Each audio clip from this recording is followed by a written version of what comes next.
I love సూర్య సూర్య సూర్య. చాలా సార్లు చూస్తాను. చాలా బాగా అనిపించింది నాకు. చాలా బాగా వెయిటింగ్.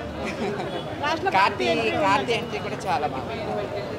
ప్రొడ్యూసర్ కూడా చెప్తున్నా చల్లని కండు అని ఎత్తున కప్పు వేసుకొని మంచిగా ప్రశాంతంగా నిద్రవో మంచిగా ఉన్నది. బ్లాక్ బస్టర్ హిట్ సినిమా అయితే ఏ టెన్షన్ పడకు.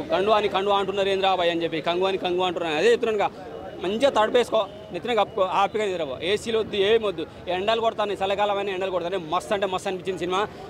చిన్న కుర్రాడి పాత్ర ఒకటి ఉంటుంది, ఎమోషనల్గా కనెక్ట్ అవుతుంది. అతని కోపం కూడా చూపిస్తాడు. అసలు వచ్చి పొడుస్తూ ఉంటే సూర్యని రచ్చ అసలు గూస్ బంప్స్ అనమాట. పిల్లోడు పొడిచి ఆయన చెప్పే డైలాగులు మాత్రం అంత చిన్న కుర్రాడికి కూడా అంత హైప్లో అంత ఎలివేషన్స్ ఇవ్వాలని అనిపించింది. కానీ మస్తు అంటే మస్తు చెప్పాడు పిల్లాడు కూడా. సూర్య పాత్ర అయితే సినిమాకి హైలైట్. అలాగే ఒక ఫైట్ సన్నివేశాలు ఉంటుంది మొసలితోటి వాటర్లో, అడవిలో. సూపర్ అసలు. అడవిలో విత్ వాటరు, కుర్రాడు ముందు మధ్యలో మొసలి, వెనక సూర్య. అసలు గూస్ బంప్స్ అనమాట. మస్తు అంటే మస్తు అనిపించింది. ప్రొడక్షన్ వాల్యూస్ బాగున్నాయి, విజువల్స్ బాగున్నాయి, అడవి సన్నివేశాలు బాగున్నాయి. అలాగే లేడీస్తో ఒక ఫైట్ ఉంటుంది, మస్తు అంటే మస్తు ఉంటుంది. విలన్లకి లేడీస్కి మస్తు ఉంటుంది అనమాట. వాళ్ళు 15 మంది అయితే వీళ్ళు 25 మంది నరికిపడాయండి అని చెప్పేసి సూర్య కొన్ని ఇంటిమేషన్స్ ఇస్తూ ఉంటాడు. అని ఊదుకుంటా మస్తు అంటే మస్తు ఉన్నది. కిరాక్ అనమాట. బీజిఎం బాగుంది. పాటలు అడవి జాతికి సంబంధించిన సినిమాలు కాబట్టి, ఒక 4-5 కోణాలకు సంబంధించిన సినిమా కాబట్టి, అడవి జాతి కాబట్టి అక్కడ మనకి సిచ్యువేషన్ సాంగ్స్ అనమాట. వింటున్నప్పుడు మాత్రం ఖచ్చితంగా గూస్ బంప్స్, ఎమోషనల్గా కనెక్ట్ అవుతాం, ఏడుస్తుంటాం. మస్తున్నది.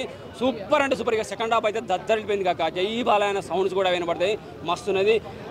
1000 అక్కడ మొసలి సన్నివేశం వచ్చినప్పుడు ఫైట్ చేస్తుంటే అరే బాలయ్యగా ఇటువంటి సన్నివేశాలు చేసేది, ఇటువంటి ఫైట్ చేసేది సూర్య కూడా చేయగలడా అనంత సంబరం అనమాట. బాలయ్య అభిమానులు వచ్చి కావచ్చు జై బాలయ్య అంటున్నారు. అంటే సూర్యని ఆ రేంజ్లో ఊహించేసుకుంటున్నారు అనమాట.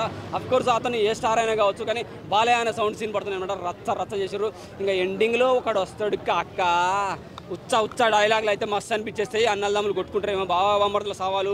ఆ తమ్ముడే పేకాట అంటారుగా పార్ట్ 2లో. తమ్ముడే పేకాటే. ఎర్ర సముద్రం ఈ మధ్యనే దేవర చూసిన తర్వాత సముద్రం వచ్చి ఎర్రగా అయిపోయి కాళ్ళు కడిగిందంట. ఇక స్నానం చేపిస్తుంది నాకు తెలిసి కంగు అటు వస్తే పార్ట్ 2లే. దేవరలో కాలు కడిగిందిగా వచ్చి ఎన్టీఆర్ది.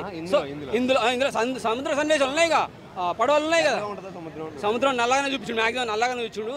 ఇక పార్ట్ 2 వస్తే ఎర్రగా అవుతుంది ఖచ్చితంగా. 100% గ్యారెంటీ ఇస్తున్నా. మస్తు అంటే మస్తు చూసారు. Super movie, block buster movie. Thank you very much. జై కంగువా.